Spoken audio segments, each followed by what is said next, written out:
Hello बच्चों, good evening आप सभी को। कैसे हैं आप सभी लोग? आशा करता हूँ आप सभी बहुत अच्छे होंगे। आज हम लोग एक मॉडल टेस्ट के मैंने एक मॉडल पेपर आप मेरे हाथ पे है। मैं इस मॉडल पेपर को आपके पोस्ट भी कर दूंगा आपके उसमें व्हाट्सएप की बात कर रहा हूँ, यूट्यूब में। इसमें आपको बहुत इंपॉर्टेंट क्वेश्चन भी हैं। अगर आप इस प्रश्न पत्र को हल कर लेंगे तो 70 से, जो बहुत कमजोर व्यक्ति है, बहुत कमजोर बच्चा है, इस प्रश्न को अगर हल कर लेगा, इस प्रश्न पत्र को 70 से नीचे कम नंबर लाने वाला नहीं। आप इस चीज का ध्यान दे दीजिए, ठीक है। तो कुछ इंपॉर्टेंट प्रश्न हैं जिनके बारे में हम लोग पढ़ेंगे, ठीक है। तो मैं प्रश्न हल कर दूंगा, मतलब पेपर को आपके डाल दूंगा और फिर इसके बाद आप उसको देख लीजिएगा। जो आपको प्रश्न कठिन लगे तो मुझे बता दीजिएगा। मैं कुछ क्वेश्चन मैं उनको बताते जा रहा हूँ। जैसे कुछ क्वेश्चन है आपके पास दिया है कि ABCD एक समांतर चतुर्भुज है। ABCD समांतर चतुर्भुज,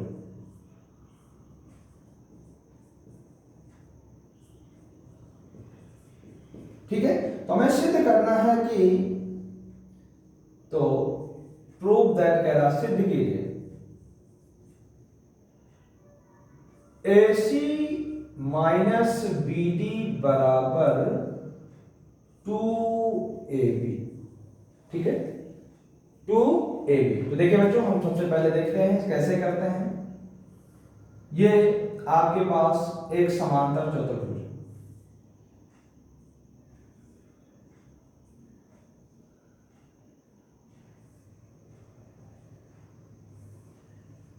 ये समांतर चतुर्भुज है ABCD। अब देखिए, ये ट्रायंगल लॉ ऑफ एडिशन आप लोगों ने सदिश में ट्रायंगल लॉ ऑफ एडिशन पढ़ा होगा, सदिश के योग का नियम, त्रिभुज का नियम। तो आपको पता है कि त्रिभुज ABC में AB और प्लस BC वेक्टर बराबर होगा AC वेक्टर। तो हम यहां से AB वेक्टर बराबर लिख सकते हैं, क्या लिख सकते हैं, AC वेक्टर और minus BC vector. Equation number first. फिर पुनः आएंगे आप, ये देखिए, ये एक भी ट्रायंगल लॉ ऑफ एडिशन दिख रहा, ठीक। किनका योगफल, त्रिभुज ABD,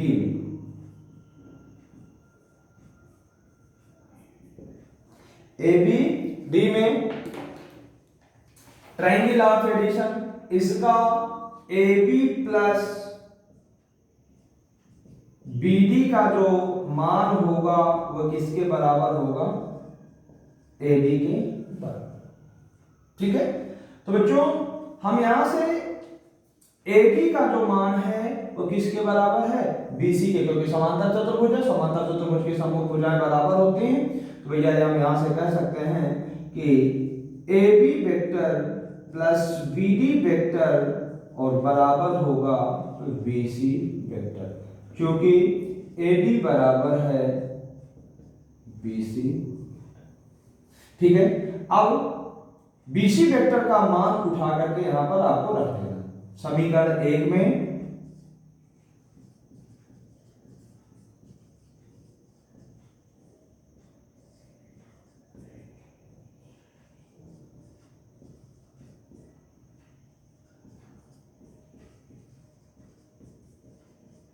देखिए कितना रखेंगे बेटा, तो AB वेक्टर बराबर AC वेक्टर और माइनस AB वेक्टर और प्लस BD, ब्रैकेट के पहले माइनस, अंदर सारे चिन्ह बदल जाएंगे। तो AB वेक्टर बराबर AC वेक्टर और माइनस AB वेक्टर और minus BD vector, minus BD vector. AB इधर माइनस में, इधर पक्षांतर प्लस में, इधर बगल में मैं किए दे रहा हूं। तो कितना आ जाएगा, 2AB वेक्टर बराबर AC वेक्टर और माइनस BD।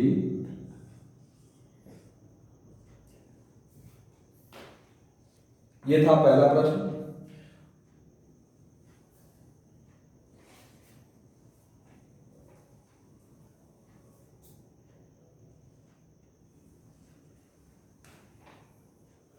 दूसरा बेटा आपके पास कह रहा है, प्रश्न नंबर सेकंड आपसे कह रहा है कि काट इनवर्स -1/√3 का मुख्य मान ज्ञात कीजिए। तो भैया हमें सबसे पहले देखिए काट का मुख्य मान आपको याद हो या ना याद हो, 3 का मुख्य मान याद रखना आपको।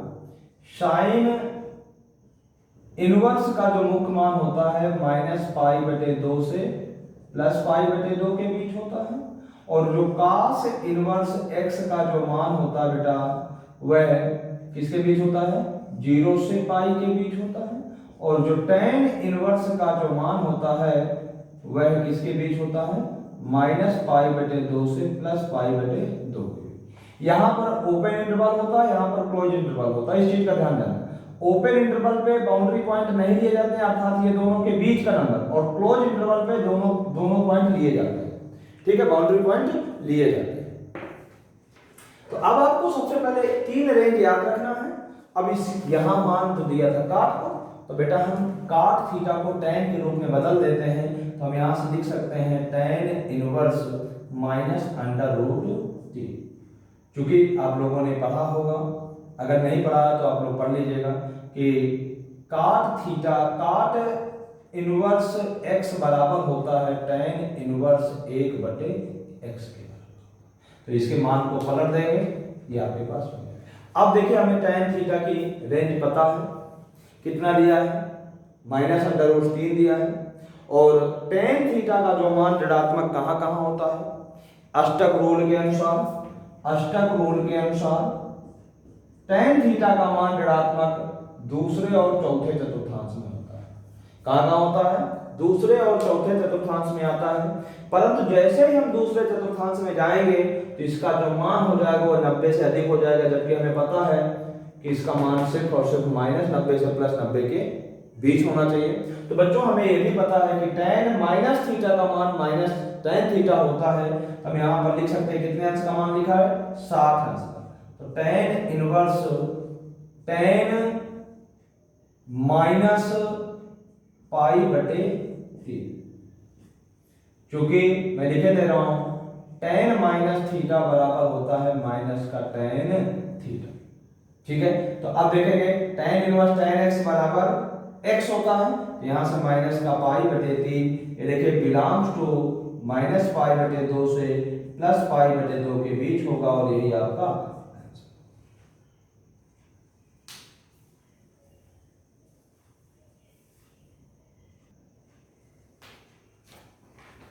फिर नेक्स्ट क्वेश्चन आपके पास है बच्चों कि कह रहा दर्शाइए कि f(x) बराबर sin x² सतत फलन है। क्या है, सतत फलन है। तो उसमें बिंदु तो दे नहीं रखा है, हम किसी भी बिंदु पर चेक कर सकते हैं। तो x बराबर c पर चेक करेंगे, x बराबर c पर इसके लेफ्ट हैंड लिमिट चेक करेंगे। लेफ्ट हैंड लिमिट क्या होता है बच्चों, लिमिट h टेंड्स टू 0 और f(c माइनस h) यह सूत्र होता है। जिस बिंदु पर चेक करना होता है उससे एक स्मॉल क्वांटिटी कम कर देते हैं। c टेंड्स टू 0 होता है, परंतु एग्जैक्टली 0 नहीं होता। सपोज दैट यहाँ पर इसकी वैल्यू होगी 0.0001, ये लगभग 0 है, परंतु एग्जैक्ट 0 नहीं कह सकते कि 0 ही है, ठीक है। तो नगण्य माना जाता है, अर्थात इस मान को जो संख्या दी गई है इसको नगण्य माना जाता है, ठीक। अब देखिए आपके पास f(x) ये डिफाइन है, तो f(c माइनस h) जहां जहां x लिखा उसकी जगह क्या आ जाएगा, c माइनस h लिखेंगे। तो कितना आ जाएगा, limit h tends to 0 sin x की जगह ये लिखा ना c माइनस h का होल, ठीक है। जब लिमिट अप्लाई करोगे आप तो कितना आ जाएगा भैया, limit h tends to 0 sin c minus 0, हमने लिमिट अप्लाई कर दी, का होल स्क्वायर, कितना आ जाएगा, sin c का स्क्वायर।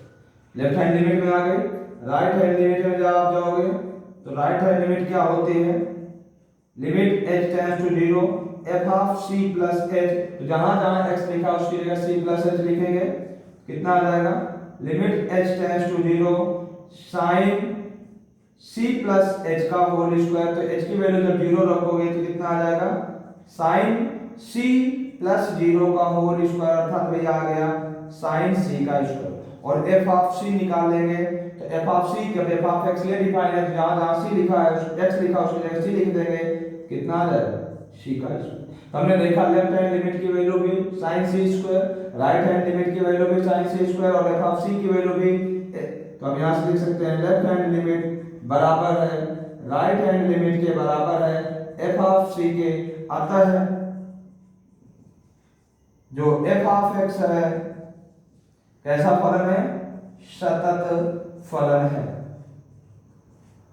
क्या है बच्चों, सतत फलन है।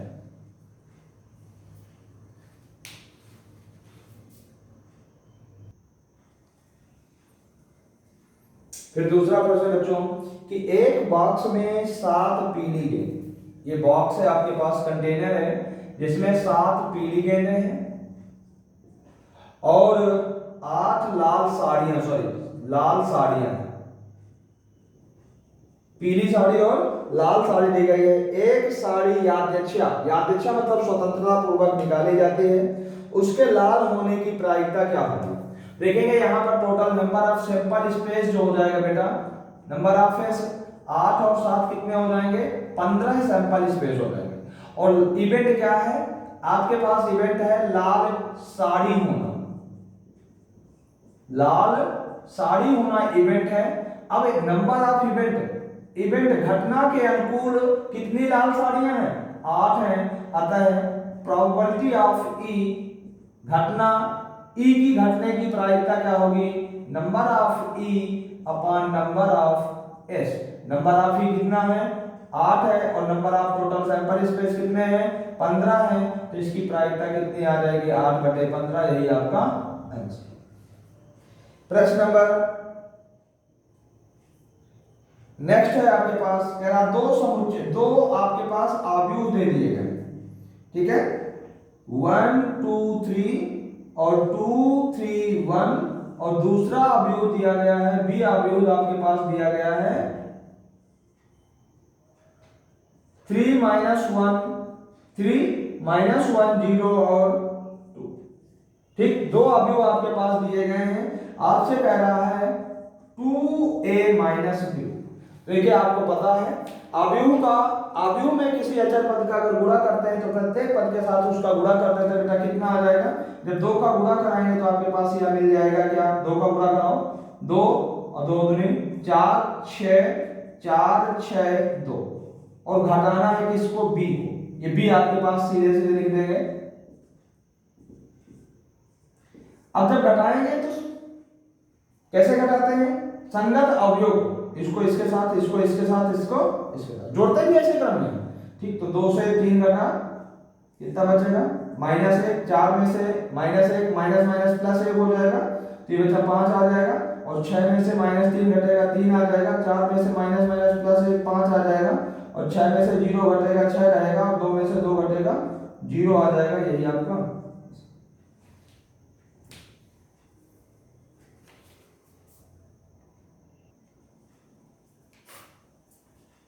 दूसरा प्रश्न आपके पास कह रहा है। नेक्स्ट प्रश्न है 3 का है बच्चों, मैंने प्रश्न नंबर नहीं डाला था। कह रहा है e की पावर y और 1 प्लस x बराबर 1 है। तो हमें सिद्ध करना है, क्या सिद्ध करना है, प्रूव दैट। कह रहा है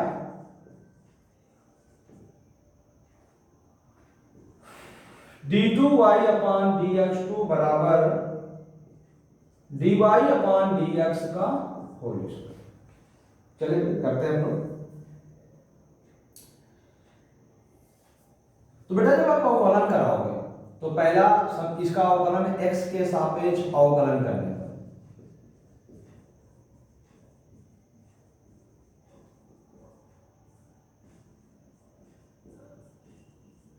ठीक है। जब x के सापेक्ष अवकलन कराएंगे तो d upon dx of e की power x into 1 plus e की पावर y हो x नहीं, और 1 प्लस x बराबर d upon dx of a।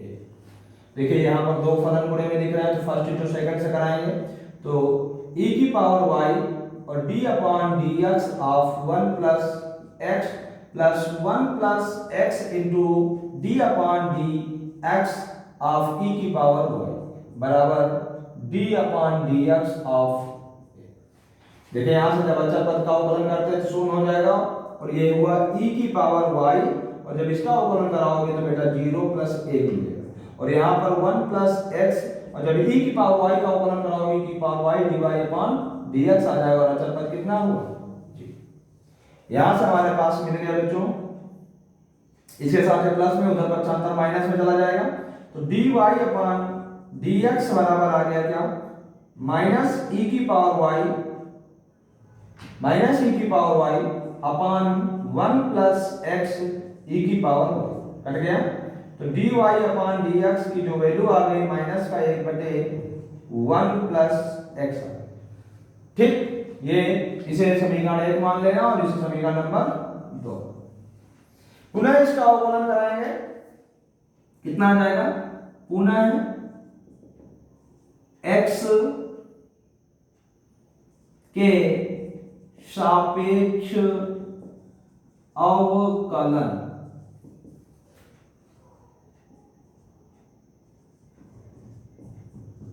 करने पर तो जब अवकलन कराएंगे तो याद है बेटा d2y अपॉन dx2 बराबर, देखिए इसकी घात पॉजिटिव तो ऊपर जाएगी घात नेगेटिव कर देना, चाहे अंश बटे हर से अवकलन कर देना, आंसर आपको मिल जाएगा। ठीक है, अंश बटे हर से अवकलन करते हैं कभी आंसर आपको मिल जाएगा। तो यहाँ से मैं इसकी घात को ऊपर ले जा रहा हूँ तो इसे लिख सकता हूँ d upon dx of 1 plus x की पावर माइनस 1। ठीक है, याद आएगा बेटा x की घात ये n है तो जो n होगी पहले आ जाएगी तो प्लस का 1 हो जाएगा और भैया जब इसका अवकलन कराओगे तो 1 प्लस एक्स की घात minus 1 minus a n minus 1 और जब इसका अवकलन कराओगे तो 0 माइनस प्लस का इसके घात जो दी थी ऋणात्मक थी नीचे आएगा तो धनात्मक आ जाएगा तो d2y अपॉन बगल में कहते रहो यहाँ पर दिख नहीं रहा होगा, यहाँ से हम कह सकते हैं d2y अपॉन dx2 बराबर 1 बटे 1 प्लस एक्स स्क्वायर। देखिए बच्चों 1 प्लस एक्स इसी का मान दिया था, हम यहाँ से इसकी जगह कह सकते हैं d2y अपॉन dx2 का मान कितना है, ये 1 बटे dy अपॉन dx का मान दिया गया इसका होल स्क्वायर और यही आपको प्रूफ करना है।